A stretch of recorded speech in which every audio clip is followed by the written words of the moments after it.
Bienvenidas y bienvenidos nuevamente al podcast de Geriatría, Gerontología y Trabajo Interdisciplinario. El día de hoy tenemos una invitada muy especial, es la maestra Delia Sansores España. Delia es licenciada en nutrición, es maestra en investigación en salud y es investigadora en el área de nutrición renal. Pues buenas tardes, Delia, ¿cómo estás? Buenas tardes, muchas gracias por la invitación. Pues bueno, Delia, aprovechando que nos brindas un poco de tu tiempo, quería platicar sobre esta parte del riñón, ¿no? Que es un órgano muy importante. Y pues conocer un poquito de cómo es este proceso en el cual, así como todos los órganos van envejeciendo y van teniendo un declive funcional, pues bueno, cómo el riñón va a presentar ese declive funcional, es decir, cómo podemos saber que nuestros riñones están envejeciendo. Sí, bueno, como sabrán, en cuanto al envejecimiento, en el caso del riñón, pues sí, de forma natural, digamos, algunos artículos mencionan que hay un declive. Este declive empieza a partir de los 30 años, no estamos, digamos, no caemos en el rango de adulto mayor todavía, pero a partir de los 30 años, cada año aproximadamente disminuye un 1%. Para alrededor de los 90 años, artículos mencionan que puede disminuir hasta en un 40%, 50% más o menos. Si la persona tiene diabetes, si la persona tiene hipertensión, este proceso de deterioro de la función renal incrementa un poco más rápido. Entonces, por eso es importante el cuidado de los riñones. Digo, evidentemente, cuando la persona sea un adulto mayor, pero desde antes, para llegar a adulto mayor y que no llegue con un deterioro importante de la función renal. Ok, mencionas, por ejemplo, que después de los 30 años el declive es del 1%, y que pues al llegar a los 90 años este puede pasar de ese 50%, ¿no? ¿Qué porcentaje necesitamos que funcionen nuestros riñones para que esté, o sea, cuál es ese porcentaje de función basal que se necesita? Sí, para que funcione de forma adecuada nuestro riñón, debe de estar arriba de un 90%. De hecho, se define como enfermedad renal crónica cuando el riñón está por debajo del 60%. En este caso, una función renal normal estaría en un 90% más o menos. Incluso cuando la función renal está muy por arriba de 130%, eso ya se llama hiperfiltración. Y esta hiperfiltración también tampoco es un sinónimo de salud. Es decir, nos está diciendo el riñón que está trabajando mucho más rápido y que va a llegar un punto en el que va a empezar a tener un declive. Entonces es importante pues, revisarse la función renal, hacerse un chequeo al menos una vez al año, independientemente si tenemos o no algún problema renal, pero más si tenemos problemas como diabetes, si tenemos problemas con hipertensión, como piedras en los riñones, que es un problema de salud muy común aquí en el estado, tenemos que estarnos checando constantemente, porque si detectamos una hiperfiltración, nos están dando señales de que muy pronto probablemente esa función renal disminuya y pues eso pueda comprometer nuestra salud. Un poco como sucede con el páncreas en la diabetes, ¿no? Hay una hipersecreción de insulina para luego haber un descenso.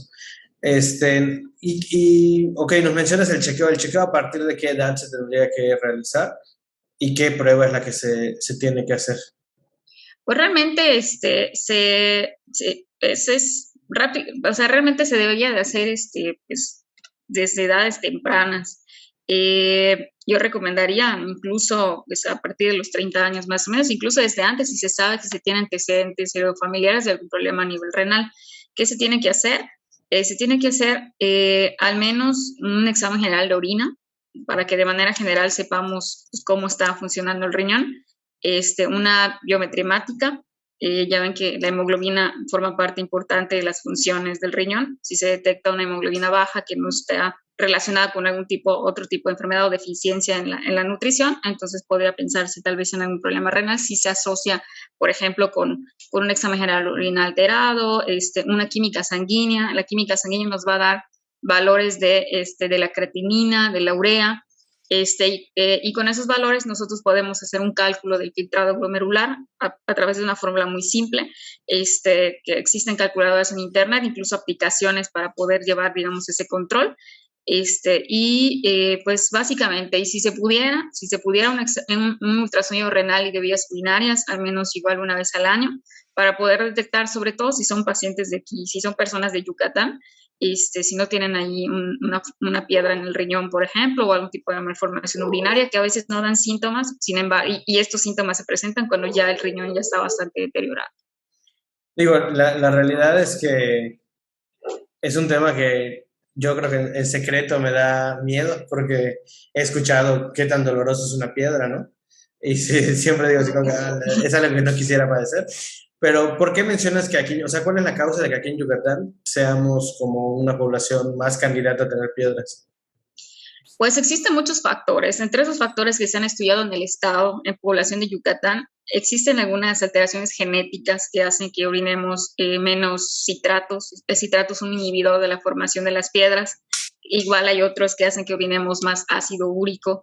Esto va a hacer que baje el pH urinario y con esto va a hacer que se forme la piedra. También nuestro tipo de alimentación es alto en sodio, la sal, eso también hace que se forme la piedra. El tipo de agua, el agua de aquí de Yucatán es un agua muy dura, incluso mayor de lo que recomienda, la dureza del agua es mayor de lo que recomienda la Organización Mundial de la Salud. Y hay un estudio epidemiológico que menciona que está relacionado con el mayor riesgo de formación de las piedras. Existen otros factores, digo, todavía se están en estudios, ahorita estamos haciendo un trabajo para poder ver cómo está la microbiota intestinal. Algunos microorganismos de la microbiota intestinal se pueden estar relacionando con la modulación de algunos, transportadores de promotores e inhibidores de la litis urinaria, pero bueno, a nivel internacional se ha estudiado y se ha visto esta relación, y aquí en Yucatán todavía estamos haciendo los estudios necesarios para poder determinar si también tenemos ese problema. También la hipertensión, el síndrome metabólico, la diabetes, el exceso de peso son factores de riesgo para la formación de piedras. Hicimos un estudio se publica ahorita en 2020, en donde relacionamos qué tanto riesgo tienen las personas que tienen síndrome metabólico, que tienen exceso de peso, que tienen diabetes, hipertensión, triglicéridos elevados, de formar una piedra. Y sí, resultó que sí, existe ese riesgo, hasta 3 veces más en aquellos que tienen triglicéridos elevados, aquellos que tienen síndrome metabólico también tienen el doble de riesgo de formar una piedra. Entonces, realmente son muchos factores. Si se tiene el antecedente familiar, si en la familia son formadores de piedras, es todavía más importante hacerse estudios de laboratorio y un ultrasonido, que no es nada doloroso, para poder revisar, nada más para ver si por allí no tenemos alguna piedrita o algo. Miren, que mencionabas lo del ácido úrico, yo relacionaba el ácido úrico con el alcoholismo, y también en Yucatán somos un estado que está entre los primeros lugares de alcoholismo, entonces el alcoholismo también sería un factor de riesgo para la formación de piedras. El consumo de bebidas alcohólicas, sobre todo de cerveza, por ejemplo, sí está relacionado con un incremento en los niveles de ácido úrico, pero también el consumo de carnes rojas, carne de cerdo, carne de res, que también somos muy consumidores de este tipo de carne. Sobre todo, por ejemplo, si somos muy afectos a consumir carne asada, a acompañarlos con una bebida alcohólica de manera muy frecuente, sin contar con los otros, con los otros factores que pudieran como protegernos de que no nos pase eso. Entonces podría ser, o sea, si sabemos que en la familia hay antecedentes de piedras en los riñones y además estamos consumiendo mucho o abusamos del consumo de estos productos, probablemente sí tengamos más riesgo de que se nos forme una piedra. Podemos, a través de la alimentación, también como atenuar un poquito ese riesgo. Pero, digo, no es que esté mal comer carne asada y todo lo demás, simplemente pues hay que tener cuidado de la cantidad y la frecuencia en la que lo estamos consumiendo para no abusar y tomar en cuenta cuidar nuestros riñones. Claro. Y bueno, al menos en mi concepción y de mucha gente de la que conozco, pues una piedra a la vez como un problema menor, que es doloroso, que puede ser como muy incómodo, pero sin embargo lo ven como un problema de salud menor. ¿Una piedra puede llegar a lesionar un riñón? Sí, realmente es un problema de salud importante aquí en el estado, tomando en cuenta de que de cada 10 nefrectomías que hay en el estado, 6 son por consecuencia de las piedras. Es decir, de cada 10 personas que ingresan para que les quiten un riñón, 6 son por piedras en los riñones. Ese es un problema importante de salud. Además de que en el estado, la enfermedad renal crónica la litiasis urinaria es la segunda causa de enfermedad renal crónica a nivel nacional y a nivel mundial.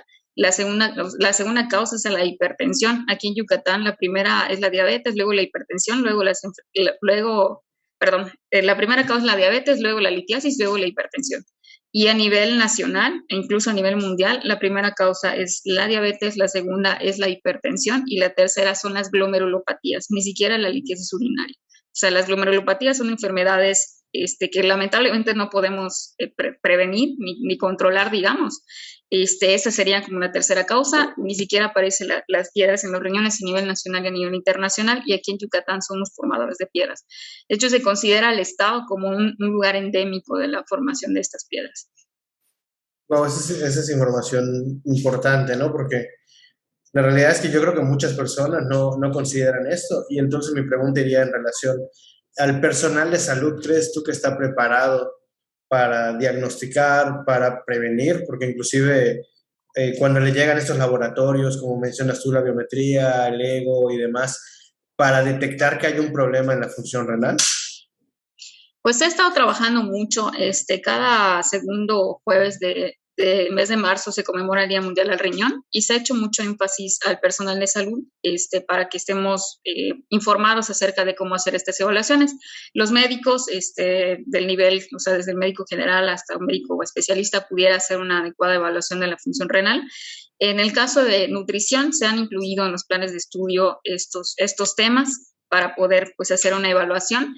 Desconozco si otras licenciaturas lo manejan, sin embargo, sí es importante. Igual cabe señalar que a veces solamente se guían es muy común guiarnos nada más por la creatinina para ver si está o no está funcionando bien el riñón. Sin embargo, cuando la creatinina está alterada arriba de 1.5, es porque el riñón ya está afectado hasta en un 80%, es decir, pues, prácticamente ya el paciente ya tiene un daño importante y pues esa creatinina posiblemente no, va a seguir subiendo en vez de estar bajando. Por eso es importante conocer cómo se hace esta evaluación de la función renal para poder hacer un diagnóstico oportuno y tratar al paciente, tomando en cuenta que esta evaluación debe de estar de cajón en prácticamente cualquier historia clínica, considera incluso de cualquier tipo de profesional de la salud. Sin embargo, la creatinina elevada puede ser a expensas de otras cosas, ¿no? Como sarcopenia en el caso del adulto mayor, y no significaría necesariamente que fuera un problema del riñón, ¿no? Así es. La creatinina digamos que podría ser un indicador, pero eso se usó como de forma clásica, digamos, pero ahorita ya no. Existen existen calculadoras de la tasa de filtrado glomerular para que nos que nos da una idea mucho más adecuada de cómo está funcionando el riñón y no guiarnos nada más de la creatinina, que como tú dices, puede estar elevada por cualquier otra situación, incluso si el paciente es un atleta, por ejemplo, ¿no? Entonces ahí también puede manejar diferentes tipos de creatinina comparado con una persona sedentaria. Claro.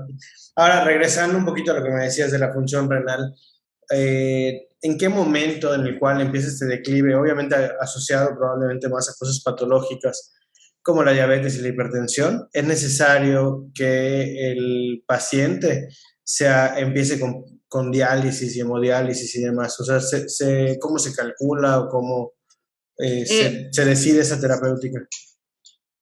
Cuando el paciente ya tiene un filtrado glomerular de menos de 15, en este caso menos del 15%, digamos, de la función renal y tiene síntomas, es cuando ya, en este caso, el médico nefrólogo es el que da la indicación de que el paciente ya necesita diálisis, hemodiálisis o incluso dependiendo de la situación de la persona, incluso puede ser candidata a trasplante renal. Pero ya es en ese momento cuando el paciente ya tiene síntomas y el filtrado glomerular ya esté empezando a bajar debajo del 15%, que es cuando ya está en los diferentes estadios de las guías, está en el estadio número 5, que está prácticamente, se le llama falla renal o enfermedad renal crónica terminal, ya está al final. A veces, dependiendo digamos, del tratamiento médico, a veces se puede mantener en ese nivel en estadio número 5 por un determinado tiempo mientras no tenga síntomas. Sin embargo, es importante que ya se empiece a pensar en la terapia sustitutiva de la función renal, hablando de diálisis, hemodiálisis, o si se puede, mucho mejor trasplante, pero que es muy, muy poco común aquí en el país prácticamente, pero es en ese momento. Bien, y pensando en esas personas que tienen ya un declive funcional, en el supuesto que obviamente quieran iniciar, por ejemplo, un programa de ejercicio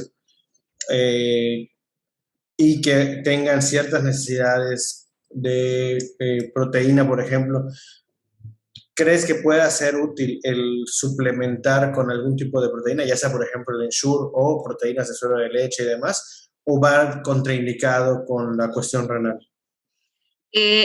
Está indicada el ejercicio en pacientes que están en hemodiálisis. Hay artículos, muchos estudios que mencionan que incluso les va mucho mejor cuando el paciente está haciendo un programa de ejercicio. Hay artículos también en adultos mayores en donde se ve este efecto pues, benéfico del ejercicio, porque antes se pensaba que no podían hacer nada de ejercicio, pero no, realmente incluso los niveles de creatinina, el perfil, digamos, este perfil este perfil en cuanto a la parte metabólica mejora cuando el paciente está haciendo ejercicio.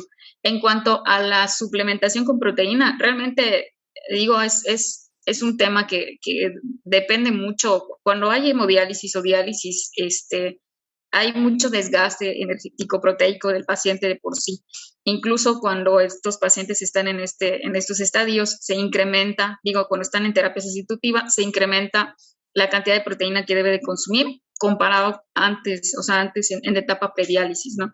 Sí podría ser una suplementación, pero no cualquier tipo de proteína. Existen proteínas específicas para pacientes que están en terapia sustitutiva de la función renal, debido a que las proteínas, por ejemplo, de gimnasio, a veces tienen más potasio, a veces tienen sodio, a veces tienen otros componentes que pudieran, digamos que perjudicar al riñón, ¿no? Pero existen en el mercado proteínas específicas para este tipo de personas que se les puede recomendar con mayor seguridad. Evidentemente, previa evaluación, ¿no? de cuánto está consumiendo, porque si la alcanza a consumir con su ingesta diaria, pues realmente no hay ningún problema. Sí, definitivamente este es un tema que tiene que manejar el nutriólogo, ¿no? Y nosotros como fisioterapeutas, por ejemplo, o al menos en mi caso, lo que yo hago cuando llega un paciente a hacer ejercicio es, pues, conocer un poco de cómo es su alimentación y entonces ahí toma la decisión de qué tan relevante. Siempre va a ser importante la referencia, ¿no? Pero hay casos donde dices, no puedo iniciar un programa de ejercicio si no te veo un nutriólogo antes porque tu consumo de proteína es muy bajo. Yo me acuerdo cuando empecé la consulta que estábamos junto a un asilo y una vez llega una señora porque quería que su mamá hiciera ejercicio y que nosotros como fisioterapeutas pues se lo prescribiéramos y demás. Y en la historia clínica, cuando empiezo a platicar con la señora, le decía, bueno, ¿y qué desayuna? No, pues un pan dulce con un chocolate. ¿Y qué almuerza? No, pues no sé si te acuerdas que existían unos gluten, que es como proteína de soya. Pues un paquete preparaba su cuidadora del asilo para 10 personas con verduras y demás. ¿Y qué cena? No, pues un pan dulce con un café. Y yo dije, no, pues definitivamente aquí no se cumplen los mínimos, ¿no? Entonces sí le dije, no, pues necesito que vaya un nutriólogo, que se cumpla una alimentación que el nutriólogo sea el que la indique y para que podamos realizar el ejercicio. En esa ocasión, me acuerdo que creo que se saltaron la parte nutricional y se fueron a un internista, el cual les recomendó Ensure o algo de ese tipo y según él con eso ya se cumplían los requisitos, ¿no?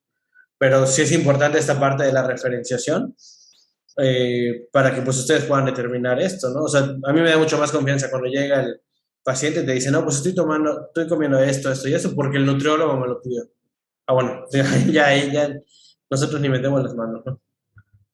Sí, claro, porque hay que hacer una evaluación de su consumo de alimentos en cuanto a la cantidad de macronutrientes, de micronutrientes, y luego hacer un cálculo dependiendo de la evaluación pues, prácticamente la composición corporal de las actividades del paciente para poder hacer una recomendación y además convertirlo a comida que tiene accesible. Entonces, es todo un proceso, ¿no? Y en dado caso, por ejemplo, como es el caso de esta paciente, que no tuviera acceso a alimentos que tengan proteína, entonces ahí sí nos guiamos sí tomamos en cuenta indicarle algún tipo de suplemento o complemento proteico para que pues se vaya ayudando, y dependiendo también, o sea, de la función, de la evaluación de la función renal y de los parámetros bioquímicos que veamos, es la indicación en cuanto a qué tipo de suplemento le daríamos, ¿no? Porque, por ejemplo, no sé, en este caso, un Ensure a un paciente que tenga enfermedad renal crónica no sería lo indicado, por ejemplo. Hay otros tipos de suplementos que nos van a dar lo mismo, pero nos van a cuidar la función renal. Claro, sí entiendo que son como mucho más específicos en cuanto a otros componentes, ¿no? Así es. Y digo, pensando un poquito en una persona que está entrando en un proceso de envejecimiento, que si bien, bueno, hoy en día estamos recomendando estas pruebas que son importantes realizarse, como mencionas, cada año para conocer cómo están funcionando los riñones, ¿clínicamente hay algún síntoma que te diga, mira, o sea, voltea a ver tu riñón? O sea, o tal vez cuando ya tenemos síntomas es que ya está muy mal. Pues clínicamente pudiera ser, digo, es que son muy, estos signos y síntomas pudieran ser cualquier cosa, ¿no? Pero, por ejemplo, si la persona tiene cansancio, si la persona siente tal vez algún tipo de ardor al orinar, incluso si van al baño y pues cuando orinan, generalmente la orina produce un tipo de espuma en la taza, que, o sea, en cuestión de ni un minuto ya se quitó, ¿no? Pero cuando una persona tiene proteinuria o está orinando proteína, esa espuma se va a quedar ahí, incluso por mucho tiempo, ¿no? Entonces eso también nos va a dar indicación que si de manera repetida la persona va al baño y después de orinar se queda allí la espuma por mucho tiempo, nos puede estar indicando que al menos tiene que hacerse un examen general de orina para ver si realmente no está orinando proteína. Las proteínas cuando caen por efecto mecánico se desnaturalizan y eso produce esta formación de espuma. Digo, te voy a dar un ejemplo, como cuando hacemos licuado de chocomil con leche, ya ven que cuando le ponemos a la licuadora se forma espuma arriba. Esta espuma arriba son las proteínas de la leche que están desnaturalizadas y que se mantienen ahí.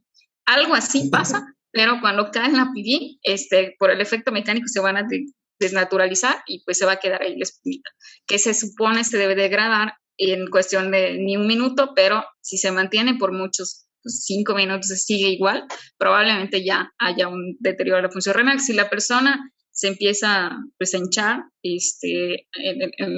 sobre todo en las extremidades inferiores, la persona se puede tocar, se agarra con ambos dedos y si se queda como el sellito del dedo, quiere decir que probablemente esté reteniendo líquido, entonces también tiene que ir a su médico para que lo revisen y vean si no tiene ahí algún problema.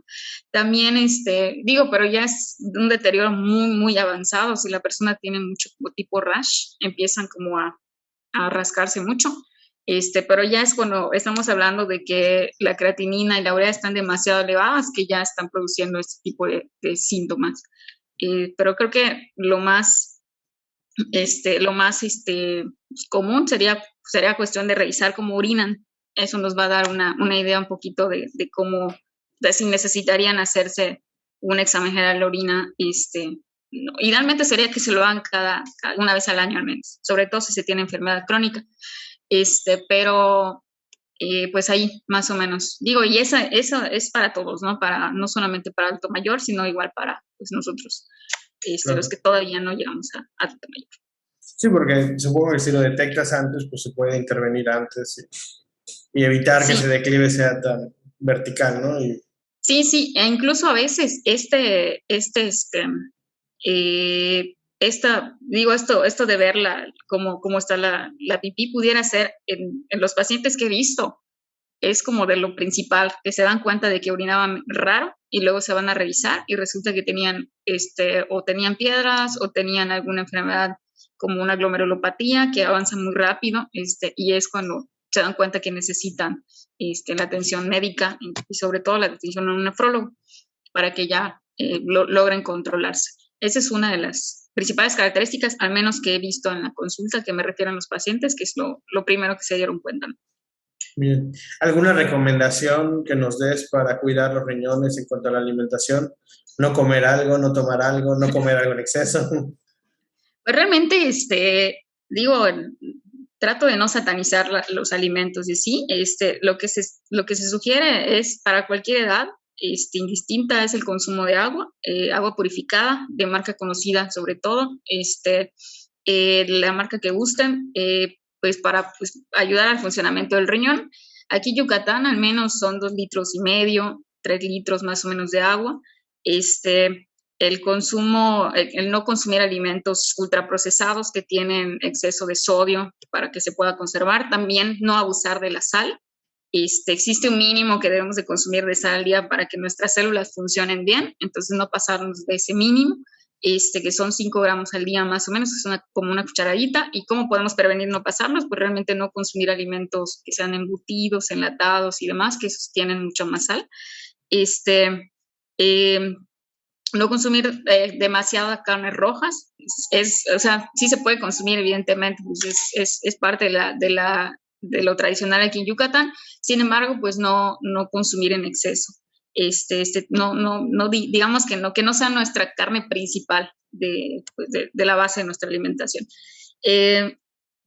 Hacer ejercicio igual ayuda mucho a la función del riñón. Y si la persona tiene hipertensión, si tiene diabetes, es importante que se controle la presión, que se controlen los niveles de glucosa para igual mantener el riñón funcionando de forma pues lo más apropiado que se pueda. Yo creo que básicamente. ¿Y el cafecito bien o mal? El café, pues fíjate que en el caso del café, incluso para las personas que tienen enfermedad renal crónica, sí se sugiere con el consumo de café, son hasta 2 tazas al día, más o menos, de café americano. No estamos hablando de cappuccino, un frappé, esos, pero sí se tiene antioxidantes que también ayudan a otras funciones del cuerpo. Bien, qué bueno, es bueno saberlo. Pues bueno, Delia, muchísimas gracias. ¿Dónde te podemos encontrar? ¿En redes sociales o cómo te podríamos localizar? En redes sociales, en Twitter, estoy como @DeliaSansores, para lo que necesiten allí. Solo manejo esa red social. En cuanto a la parte profesional, las demás son privadas. Es más para otras cosas. Pero sí, en esa red social me pueden ubicar, y pues también estoy en la Universidad Modelo para los que gusten, ahí ando también. Perfecto, pues muchísimas gracias por tu tiempo, y si les gustó este capítulo, recuerden darle like, compartirlo y comentar, nos ayudan a seguir creciendo. Pues muchísimas gracias por la invitación, Humberto, un gusto. Gracias.